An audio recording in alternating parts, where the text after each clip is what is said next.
Selamat datang ke Kolej Vokasional Kemaman. Ini adalah video taklimat keselamatan Kolej Vokasional Kemaman. Sila beri perhatian pada taklimat yang akan diberikan. Ini adalah pelan kecemasan Kolej Vokasional Kemaman.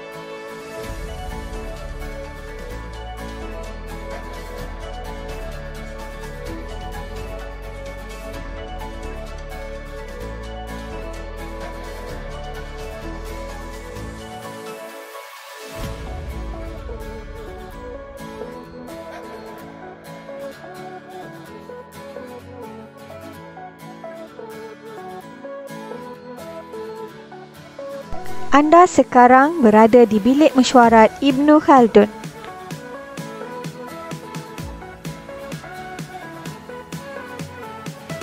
Bilik mesyuarat ini mempunyai dua buah pintu yang boleh digunakan semasa kecemasan, iaitu bahagian pintu hadapan dan juga bahagian pintu belakang. Sekiranya berlaku kecemasan seperti kebakaran, loceng kecemasan akan dibunyikan. Segera bergerak keluar ke pintu kecemasan yang terdekat.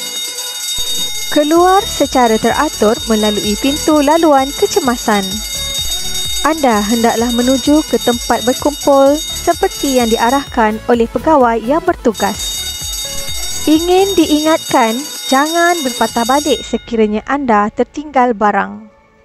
Sekiranya anda mengalami kesukaran, sila dapatkan bantuan daripada pegawai yang bertugas. Pastikan anda telah tiba dengan selamat di tempat berhimpun dan laporkan kehadiran anda kepada pegawai yang bertugas. Ini adalah alat pemadam api dan cara menggunakannya. Tarik pin, halakan nozzle ke pangkal api, tekan tuil dan layangkan nozzle ke kiri dan kanan. Berikut merupakan nombor panggilan Emergency Response Team jika mengalami sebarang kecemasan. Semoga anda berasa selesa dan selamat sepanjang berada di dalam Kolej Vokasional Kemaman.